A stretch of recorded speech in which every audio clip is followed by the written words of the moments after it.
The greatest integer less than और equal to the value of this integration. तो आप इस इंटीग्रेशन को देखेंगे और इसको देखेंगे तो ये दोनों फंक्शन एक दूसरे के इनवर्स फंक्शन है। मतलब ये इंटीग्रेशन कुछ इस तरह का है, A to B F X D X plus ये फंक्शन इस गिवन फंक्शन का इनवर्स है, पहले वाले फंक्शन का इनवर्स है, तो ये F inverse X D X है। और अगर आप इसमें x की वैल्यू 1 रखते हैं तो आपको log 2 बेस टू 1 मिलेगा। और आप इसमें अगर अपर लिमिट 2 रखते हैं तो log 9 बेस टू मिलेगा। मतलब these are f of a to f of b। तो this is very important result जब भी आपको integration of inverse of a function निकालना होता है। रिजल्ट होता है product of upper limit b into F B minus product of lower limit a into F A. तो इसको यूज करके हम क्वेश्चन को सॉल्व करेंगे और इस प्रॉपर्टी को हम लोग बाद में प्रूव भी कर लेंगे। First let's use this property. यहाँ पे ए की वैल्यू क्या है? ए की वैल्यू आपकी 1 है और एफ ऑफ ए भी आपकी 1 है। तो इंटीग्रेशन का आंसर क्या आएगा आपका? माइनस में रहेगा आपका लोअर लिमिट का प्रोडक्ट और अपर लिमिट का प्रोडक्ट आपका प्लस में रहेगा, 2 इंटू log 9 बेस 2।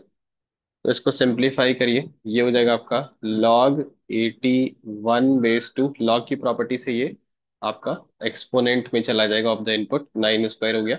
और ये 1 है, 1 को आप लिख सकते हैं log 2 बेस 2। बेसिकली ये हो गया log 81/2 बेस 2। 81/2 आपका 40.5 है। 40.5 will be somewhere in between 2 raised to 5 32 and 2 raised to 6 64। और लॉगरिथमिक फंक्शन एक इंक्रीजिंग ग्राफ होता है, अगर बेस मोर देन 1 है तो इसकी वैल्यू आपकी 5 से 6 के बीच में कुछ होगी। एंड एनीथिंग बिटवीन 5 and 6 उसका ग्रेटेस्ट इंटीजर फंक्शन क्या हो जाएगा?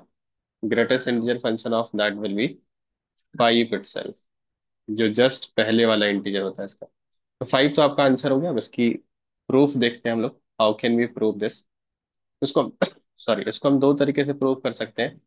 एक आप कर सकते हैं यूजिंग ज्योमेट्री, यूजिंग ग्राफ, और दूसरा कर सकते हैं अलजेब्रा से। तो पहले मैं ग्राफ से कर देता हूँ।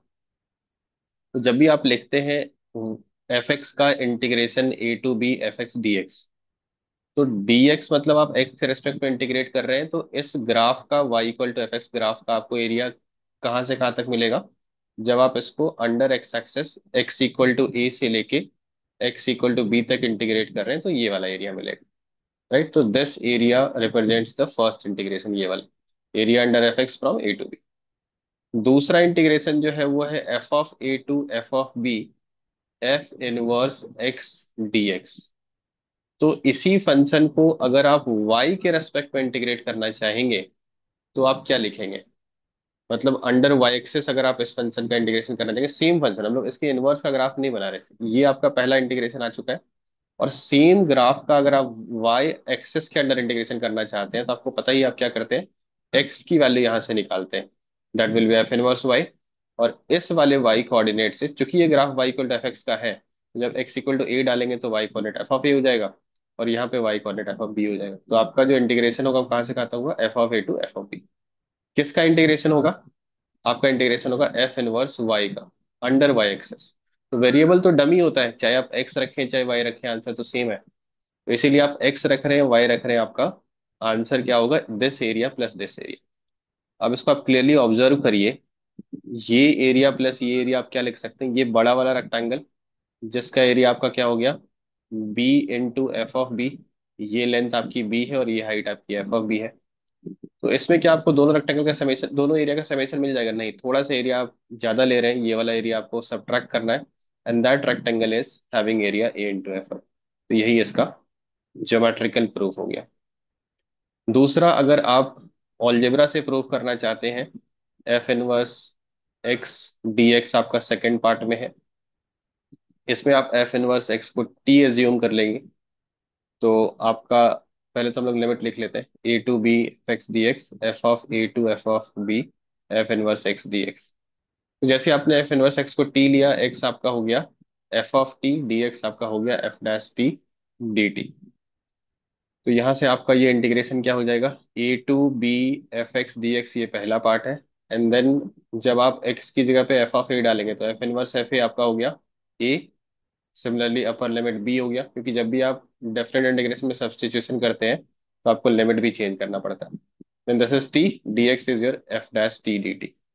अब दोनों इंटीग्रेशन का लिमिट सेम है तो आप उसको एक में कर दीजिए, और आपका वेरिएबल डमी होता है तो आप सारे वेरिएबल की जगह पे एक्स कर दीजिए, तो F X plus X F dash X D X हो गया। दिस अगेन स्टैंडर्ड रिजल्ट कि F X plus X F dash X का इंटीग्रेशन आपका एक्स एफ एक्स होता है, जो आप प्रोडक्ट रूल ऑफ डिफरेंशियल से वेरीफाई भी कर सकते हैं, क्योंकि इसका डिफरेंशिएट करेंगे तो X F dash X plus F X ही तो मिलेगा आपको। Then you put the limit A to B and you get the answer B F B minus A F. तो ये इसका प्रूफ है, और आपको रिजल्ट याद रखना है। Using this result you can directly get the answer. तो जब भी आपको इनवर्स फंक्शन का इंटीग्रेशन रहता है, जैसे कई बार हमें दिया रहता है कि एक function F X X plus sine X, आप उसके इनवर्स का इंटीग्रेशन निकालिए from zero to pi and so on. तो इस फंक्शन का इनवर्स नहीं निकाला जा सकता, we can not find the inverse of this because we can not express X in terms of Y. So there are certain functions which is invertible but we can not find the inverse. तो उस case में आपका ये वाला जो property है वो बहुत ज्यादा यूजफुल होगा। फिलहाल इसका आंसर 5 आ रहा है, that is the answer given.